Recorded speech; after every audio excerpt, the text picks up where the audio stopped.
Welcome back to the Deep Dive. Today, we're looking at a policy shift that, well, on the surface is just about hair, Right. but it actually breaks a tradition that's a century in the making. Well, And it needed the king's approval to even happen. We are deep diving into the British Army and the recently lifted 100-year ban on beards. it sounds so minor, doesn't it? A footnote in the history of this, massive fighting force. Yeah. But it's absolutely not. I mean, imagine a rule that has defined the look, the visual identity of the British soldier since, what, the First World War? Clean shaven. Mandatory. Exactly. And that ban was officially lifted in March 2024. Just gone. Okay, so let's unpack this for you. Our mission today is to go way beyond that headline. We really need to understand why this specific change, which went all the way up to the king, is so significant, both, symbolically and practically. Yeah. What are the new grooming rules? Because they are surprisingly complex, almost microscopic. They are. And how does this one small shift connect these huge ideas, historical bravery, modern combat effectiveness, and the urgent pressure of recruitment today? That's the core of it, really. When you look at all the sources, that tension just jumps out. This whole policy change, it isn't about fashion. It's a strategic cultural negotiation, a very deliberate one. What do you mean by negotiation? The army is trying to leverage symbols from the 19th century, the heroic bearded soldier from the Crimean War, Right. to override 20th century safety standards, which is the whole gas mask seal problem. And all of that is for 21st century goals. Exactly. Retention and recruitment. It's a fascinating balancing act. That's the kind of insight we're going for. Okay, so let's start with the event itself, the shift. The sources all confirm that key date, March 2024. The clean-shaven rule is over. And what really makes this stand out is the level of bureaucracy involved. This wasn't some quick memo from the Ministry of Defense. Well, It was a historic move that went all the way up the chart. all the way to the sovereign. Right. King Charles himself approved the change, but only after these extensive consultations with military chiefs, with political leaders. And his approval, that really matters here. It's not just an institutional shift, it's royal buy-in. It is. It kind of underscores the king's commitment to modernizing the army, showing that the institution is willing to adapt to, what the public it serves actually wants. It signals a top-down seriousness. The army leadership knows they can't look like they're stuck in the past. Especially not when you're competing for talent in, well, a very competitive job market. So that brings us to the immediate question, the rationale. Why now? Why make this huge step right now? The goals seem pretty pragmatic. Well, First, just modernizing the Army's image. They want to be more appealing to new recruits. especially younger people. Yeah, a younger demographic where having a beard is just, it's completely normal. It's not even a statement anymore. No. So the decision just reflects that broader trend of aligning military standards with how society actually is today, where, personal expression is a bit more valued. And that ties right into morale. I mean, discipline is still the bedrock of the military, of course. Of course. But allowing soldiers to have some control over their own appearance, even within a really tight framework, can make a huge difference to their sense of identity, of belonging. It's a recognition that times have changed. Yeah, and that keeping people in the service often comes down to these quality of life details. Okay, but hold on. You said a tight framework. If the goal is to modernize, why not just say, beards are fine, just keep them tidy? Why create a whole new set of massive regulations?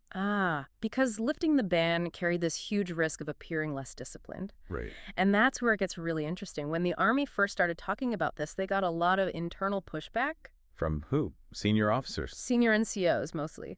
They had to immediately create these strict, almost meticulous rules to counter those worries that this was the start of a decline in disciplined appearance. I remember reading about that. Some senior people were quoted describing the first beards they saw as scruffy looking. Exactly. So the Army's response wasn't to relax standards. It was to redefine what discipline looks like and then apply that redefinition to facial hair. That is a crucial detail for you, the listener, to really get. The new standards are incredibly precise. Unforgivingly so. The policy says you can only have a full beard. So no goatees, no mustaches on their own. Nope. And if you have patchy growth or it's uneven, it's just not allowed. There's no room for that kind of unkempt look. And this is where that military obsession with measurement comes in. We're not just talking neat. We're talking specific grades. That's right. Think about your clippers at home, the little plastic guards. Now apply military rigor to those settings. Okay. A beard has to be kept between grade 1, which is about 2.5 millimeters, very short stubble, Right. and grade 8, which is exactly 25.5 millimeters, 1 inch, no more. So that range, grade 1 to grade 8, is super tightly controlled. It's all about ensuring uniformity. It is. It's not about growing some magnificent wizard-like beard. It's about maintaining a short, functional, and intensely disciplined covering on your face. And there's more. The structure of it. Oh, yeah. The grooming rules demand that the beard is kept clearly off the cheekbones and off the neck. So you need that clean, defined line. You have to have it tidy, well-groomed, all the time. If you can't maintain the standard, you have to shave it off. End of story. That seems like, frankly, an administrative nightmare. How do you even enforce that? Are commanders walking around with rulers now? Not literally, no.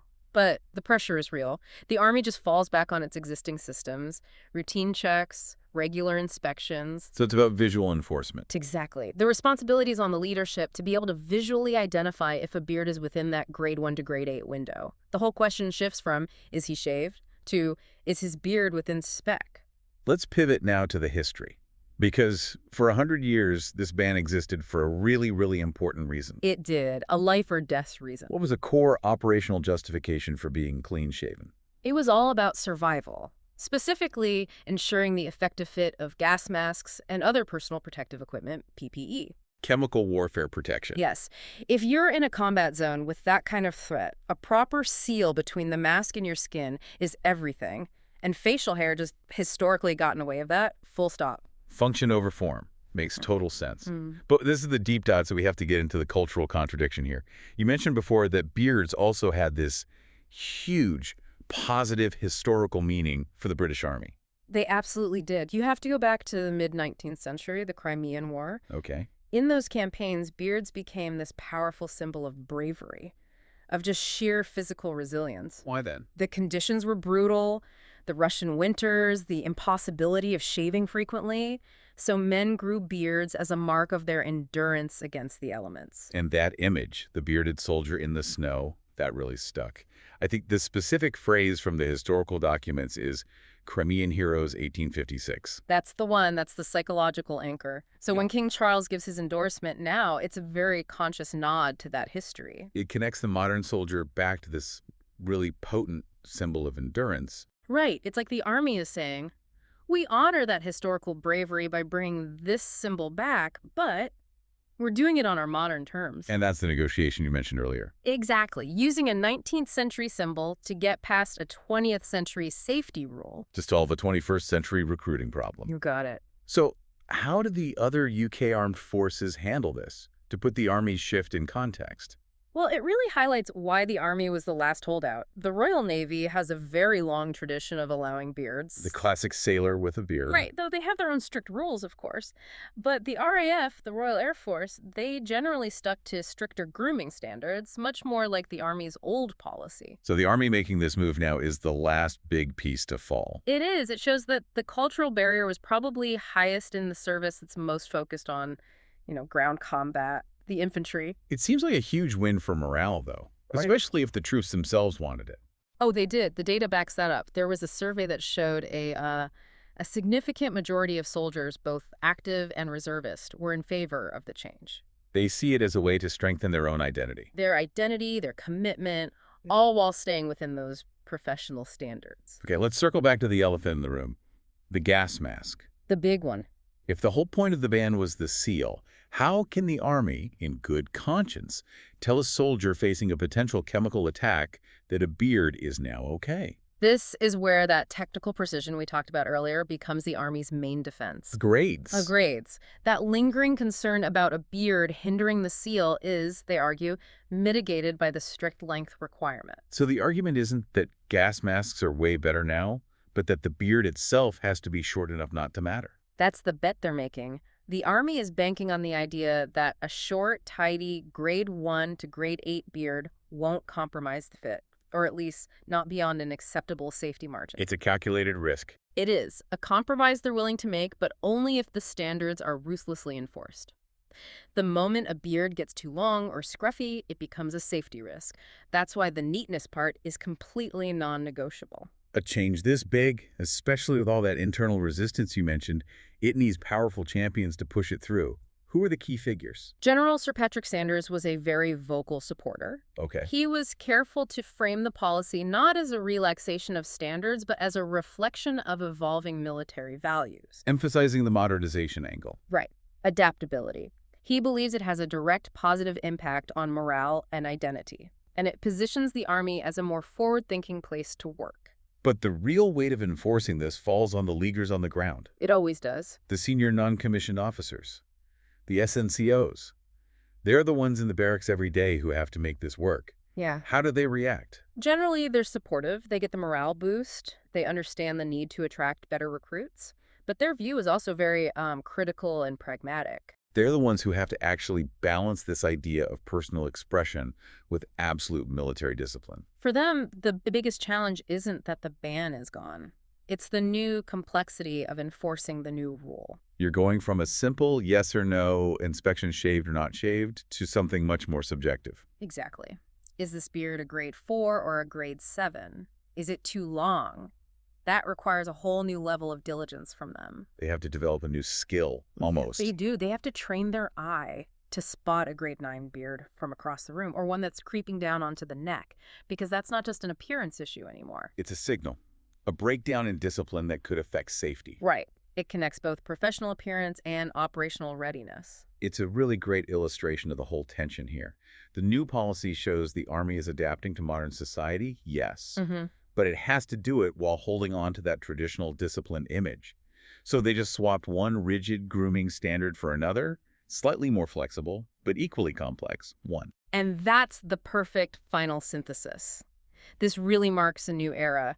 It's a transformative change where the military is using its own past, the Crimean heroes, to tackle its future. Addressing recruitment, addressing the modern desire for a bit of personal expression. It's discipline, just redefined. This has been a really illuminating deep dive into the surprisingly contentious world of military facial hair.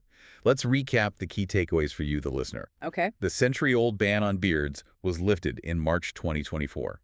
It was personally approved by King Charles to modernize the force and, crucially, to boost recruitment. But that freedom comes with very strict conditions. The Army basically chose the recruitment power of the beard over the absolute standard of the clean shave. But only by creating a new, hyper-disciplined set of rules. Exactly. Only full beards are allowed. They have to be kept between grade 1, 2.5 millimeter, and grade 8, 25.5 millimeter. And they're subject to constant inspections. All to prevent any interference with gas masks and to maintain that disciplined look. And as we close out this deep dive, we want to leave you with one last provocative thought.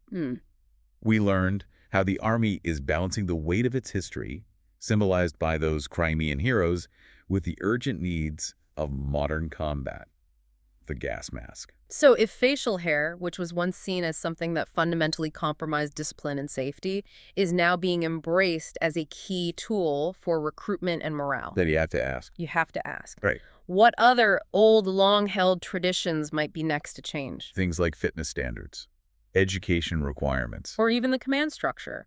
For the military to stay relevant, to stay competitive, this shift suggests they're willing to really question what a disciplined image even means. Beyond just physical appearance. Exactly. And that's the future negotiation for you to think about. Until next time, keep digging deeper.